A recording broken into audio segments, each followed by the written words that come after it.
Hello, everyone. Welcome to this Manifesting Abundance show. I'm Kathryn Yarborough. I'm your host, and I'm here today with Charlene Day. I think you just saw a picture of her pop on, and so she'll introduce herself in just a moment. But I just want to make sure you know why I'm doing this show. The intention behind this Manifesting Abundance show is to provide.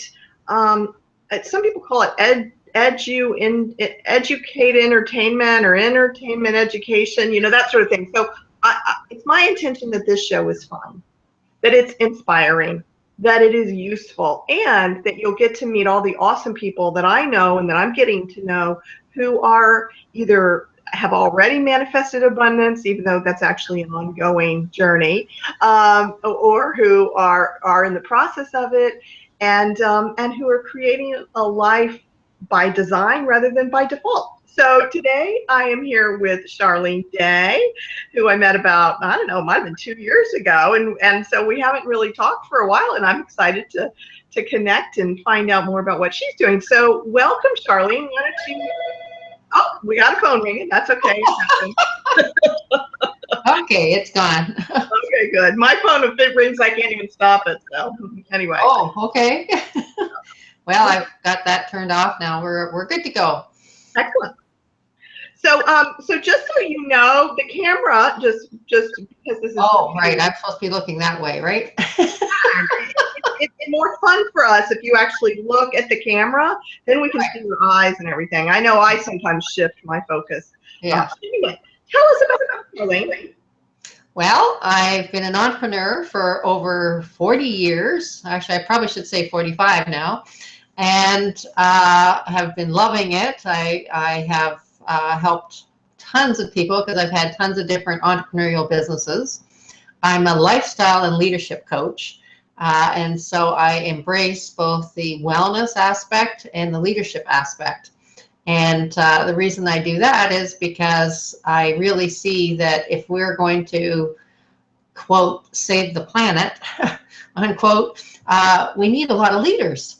And so I help people find the leader within so that they can really bring all their talents and all their wonderful things that they came in with on a soul level to the planet. And so we can actually see who you really are when you actually step into your leadership. And so I really encourage people to do that and love it when people do that, so that they are really manifesting their gifts, really, because we're talking about manifesting here. So really manifesting their gifts and bringing all those to the planet and to each other, so we can all share and enjoy and really get to know each other. Mm-hmm. Mm-hmm. Wow, wouldn't it be wonderful if all the coaches out there doing the kind of work that you're doing actually really touched all the people on this planet, and everyone who felt at all inclined to find the leader within, to practice wellness, to live on purpose, to manifest their life, actually did that. I mean, wow. Wow, yes, it would be an amazing world. Absolutely amazing world. Yeah. So I really appreciate your bringing this idea of finding the leader within to this conversation and to me, because it's inspiring me in this moment. Because it's an interesting idea. I've talked to different people over the years, and I remember one person just talking about being a leader within yourself, I guess, but also in your community, in addition to something like being an entrepreneur or at the workplace or wherever. So tell us a little bit more about what you mean about finding the leader within. Well, each of us come in as a soul, in my view. Okay, I'm going to give you my view. So we each come in as a soul, and we then develop what's called a personality. And so we know each other from these personalities, and we think that's who we are. And as we really get to dig and uncover, we start to realize we're not actually our personality. We actually are a soul, but what we do is we interact with each other on the personality levels. And so we think that that's all there is. And until you actually become aware, you probably will think, okay, that's that personality and that's that personality, and I like that one and I don't like that one. But really, when you go underneath all these personalities, and the best way I have found to go underneath the personality is something called the Enneagram. Oh, I love the Enneagram. Yes. And so when you really find who you are on the Enneagram, which is basically, when I say who you are, you're finding your personality style. That is what really is, in a sense, a defense mechanism. And it's how we've figured out how to be in the world. And it's really not who we are. It's how we're coping with being here on a physical plane. And so when we are, doing our coping mechanism, we see the personality aspect.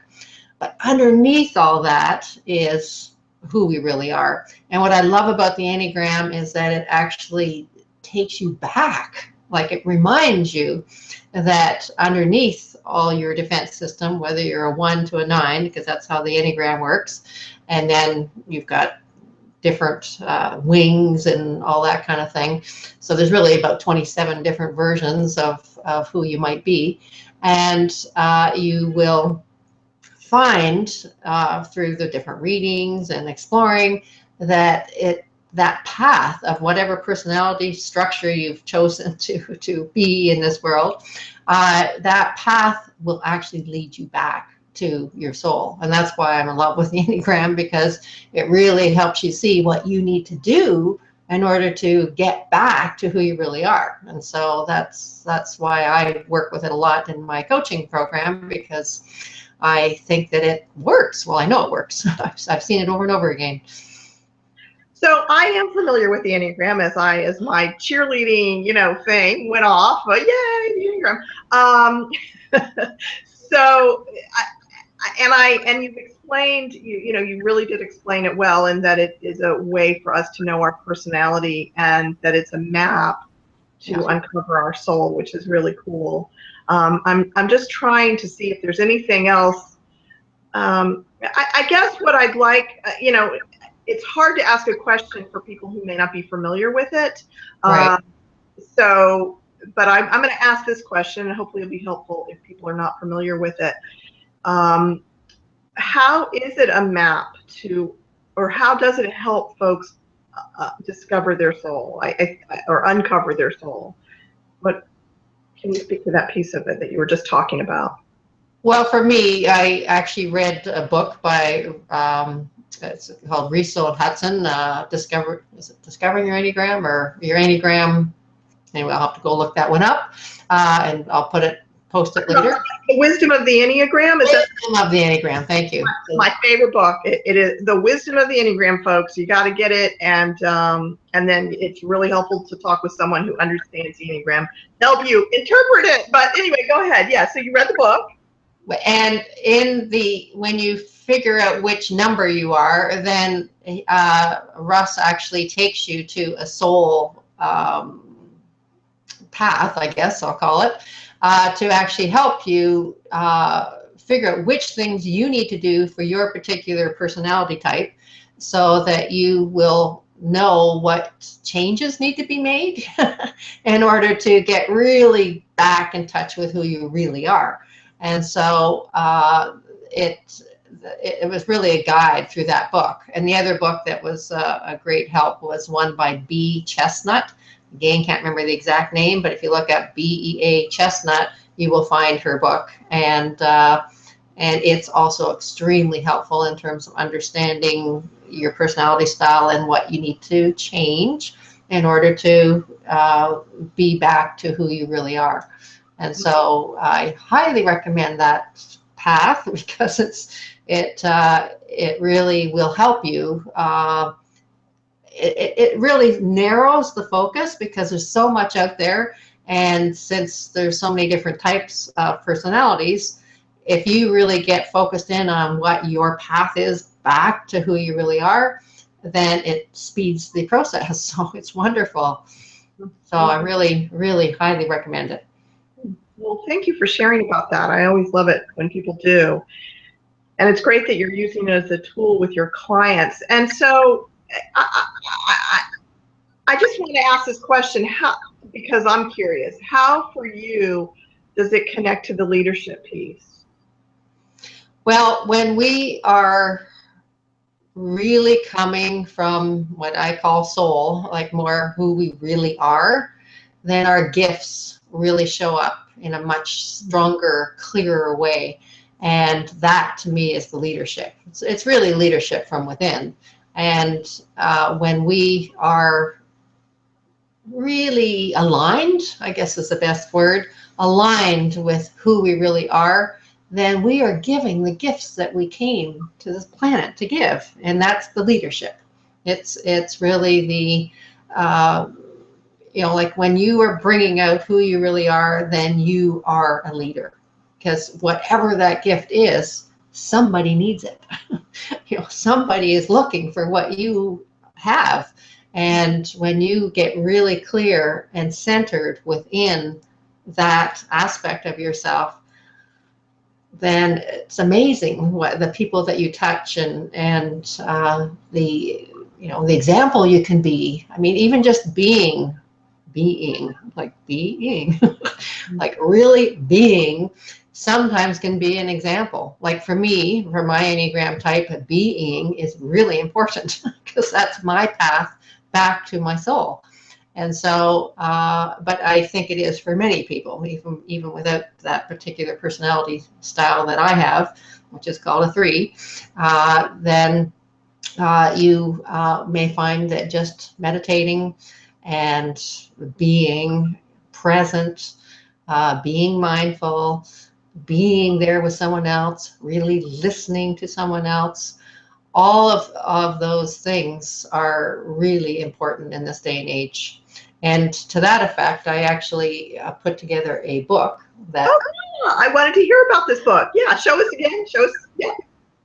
That is called The 30 Laws of Flow. And in there, I actually have a program that I'm going to offer for free because it involves meditation, mindfulness, gratitude, exercise, hydration, like all the wonderful things that really center us and keep us whole are all in there. And so I'm going to offer that for free, that you can actually go through a 30-day program, which means each day you will get a meditation to do, a reminder about gratitude, mindfulness, exercise, hydration, all those wonderful things. And there's lots more. There's about 7 different versions of what you could do that day.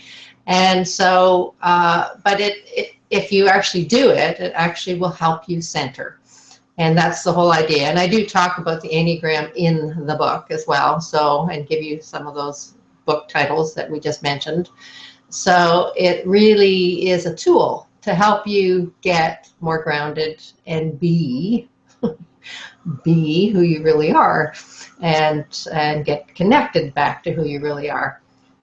So, okay, so the 30 laws of flow, can you tell us what you mean by, like, is there an example of a law that you can share with us without us having to read the book?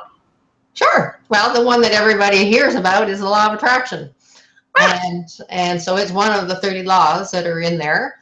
And what I do really educate people on is that the law of attraction needs to be in context. In other words, you need to look at all the laws, because the law behind that law is the law of vibration. And if you are vibrating on a very high level or a centered level, like we've just been talking about, you're going to attract the things that will help you manifest the things that you are looking to manifest.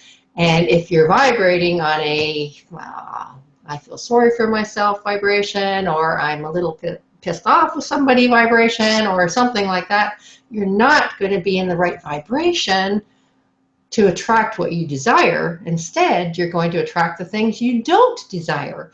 And so it's really important to be in the right vibration so that you attract the things that you desire. Now, the other tricky part of this is we have a conscious and a subconscious mind. And, I know exactly what you mean. yes. It gets really tricky, but let's hear more. I want to hear more. Yes. So when we are manifesting, let's say a lot of people want to manifest money, right? So on one level, you consciously think, okay, I want to manifest, let's say $100,000. Let's just use that example. On the subconscious level, though, there may be old programming there that has no intention of getting $100,000. So your job is to actually get in touch with what is going on in the subconscious so that you can undo what we call, from my training point of view, a paradigm that was basically an old habit, something that's sort of stuck in there from the past. And when you turn that around, then you can get that vibration more equal to your conscious vibration, and then you will be able to manifest. So anytime you're not manifesting something, just start looking at your vibration, and two, your subconscious thoughts. That, again, subconscious means not that conscious. So you have to go looking for them. They're not that easy to find. That's why coaching is so important, because a coach can help you find those subconscious patterns. And that's, I mean, the other thing I say is if you didn't have a mirror in front of you, you wouldn't be able to see the color of your eyes. And so again, somebody outside needs to show you what you can't see.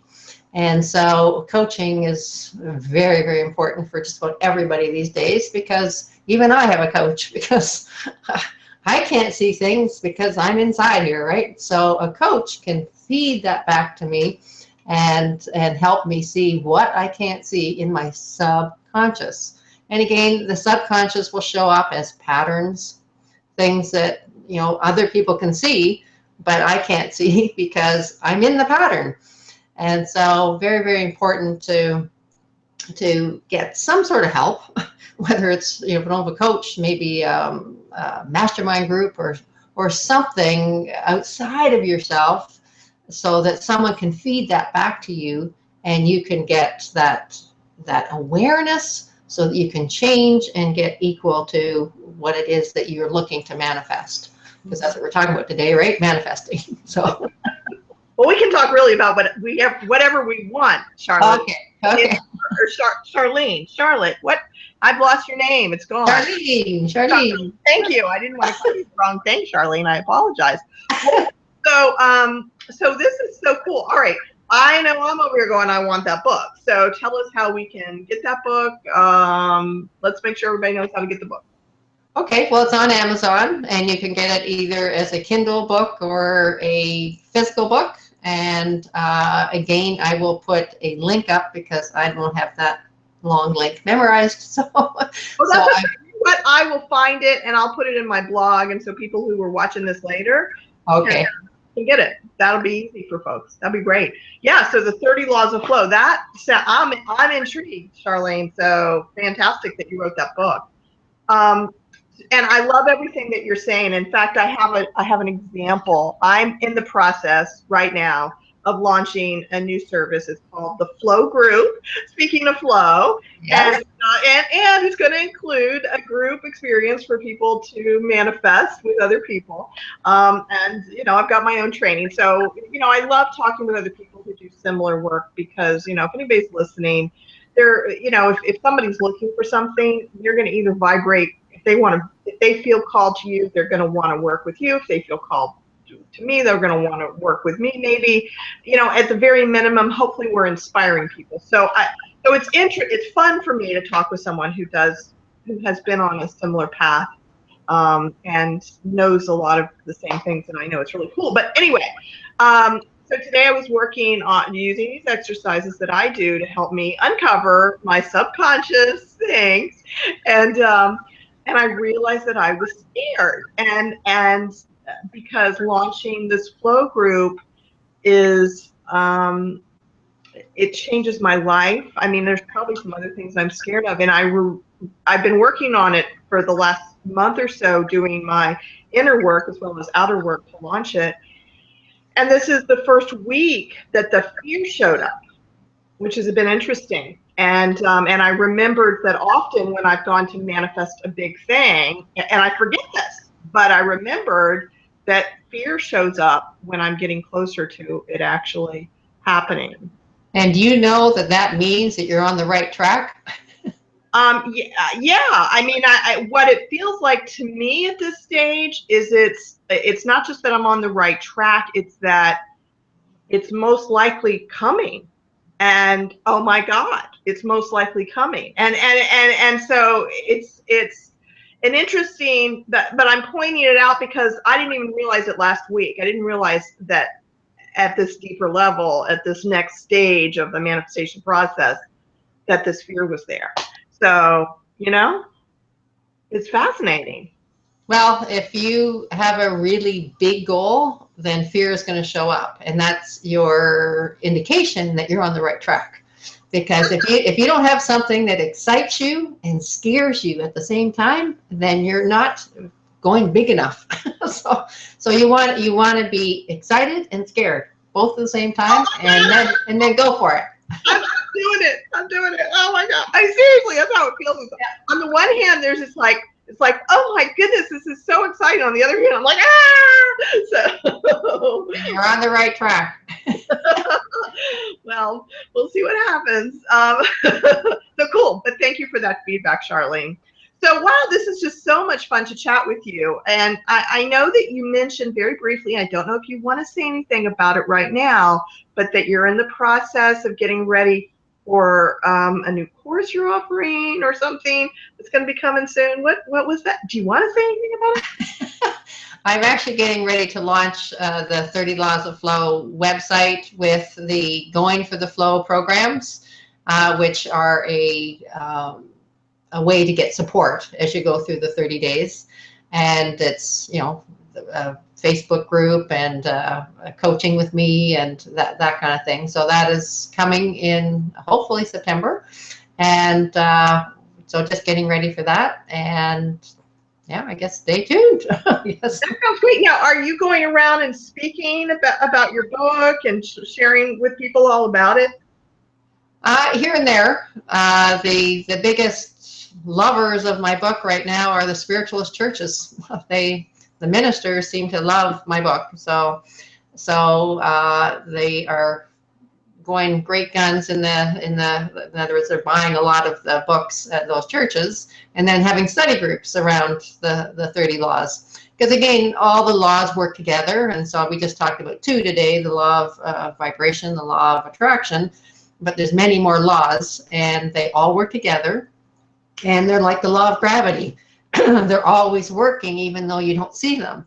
And so the more you can get in touch with them and know how they're working in your life, then again, more ways to actually manifest what you're looking to manifest. So it's as I think we talked about earlier before we got on, that it's endless learning. I mean, it's never going to stop. And so we're always learning and always, adding another little piece to the puzzle, and we just keep on growing. Isn't that true? So, but just out of curiosity's sake, where do these laws come from? They're laws that come with the way the universe is. But for you, where did you? I guess what I'm asking is, did you learn them somewhere, or did they come through you, or? Only the title of my book came through me. The rest of it came from the 7 laws that are the laws like the law of gravity. Mary Morrissey and Bob Proctor. Let's see who else. Another book that was, I just went blank on his name, but he talked about the laws as well. Anyway, it's all in my book where I got all the laws. So do they all come from one particular source, or did you pull different ones together and integrate it? I pulled different ones together and integrated it into a 30-day plan so that you could start to manifest your flow of time and money and productivity. Because again, when you're actually meditating each day and having gratitude each day, you're actually going to be more productive. So it's something that will help you in terms of whatever it is that you're doing. So excellent. yeah.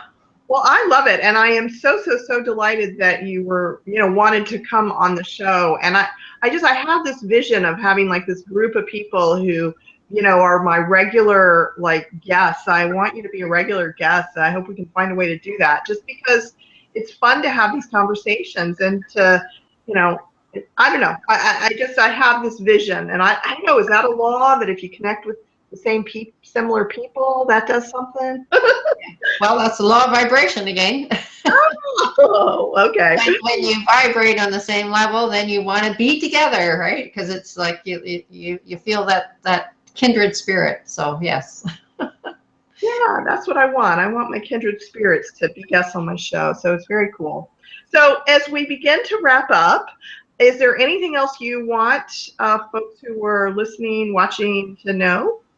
Yes. There's one thing, and I'm actually going to quote it out of another book. Again, I don't know if you can read that or not, but The Science of Getting Rich, I think is what it looked like. yes. And I'm going to just do a quote, and I do this quote a lot because it really does help everybody. And it says, you have the natural and inherent power to think what you want to think, but it requires far more effort to do so than it is to think thoughts that are suggested by appearances. In other words, our physical reality. To think according to appearances is easy. To think truth, regardless of appearance, is laborious and requires the expenditure of more power than any other work you have to perform. And I do this quote a lot with all my clients and anybody that I'm teaching, because we are so programmed to think that this physical world is what is real. And really, the best way to create what is, quote, real is through your manifestation and your creation. And that, because it's unseen before it becomes physical, you tend to look at the physical for affirmations instead of sticking with your vision of what it is that you're manifesting. And so it's the hardest thing for humans to do because we're so addicted to the physical. And so it's just a great reminder to all of you who are trying to manifest that to stay focused in on your vision, the thing that's going on in here that hasn't quite materialized yet, but because it hasn't, sometimes it's easy to just let it go. But if you stay with it and really make it manifest, it will show up on the physical level. So that's my sort of final word in terms, well, not my final word, but my little wrap-up words to actually for this session, just to remind you that it's really difficult to stay in touch with something that's not physical yet. But when you do, then it will become the physical that you desire it to be. So again, we have all these other little pieces, this conscious and the subconscious, and all these little elements that we've got to keep on track of. That's why a coach is really helpful. But if you really utilize this and stay focused, then it'll happen a lot quicker. So that's what I'd like to sum up with. Thank you, Charlene. I love that reminder. I love it. Thank you so much for sharing that. And as we wrap up, to everyone who's watching, thank you for being here. It is my intention to do the show twice a week on Mondays and Thursdays. However, this month I just started a couple months ago, and I'm exploring this process. So because I'm in the midst of this launch of the Flow group, which I mentioned earlier, my schedule isn't. I'm not all scheduled out. So I will be back. And I'm looking forward to being back with my next guest. It might not be until September, but we will see, because things are unfolding in the way that they unfold, and I'm grateful. So I'm grateful to Charlene and everyone who's watching. So I'll see you later. Namaste, my friends. Thank you. Thank you, Charlene.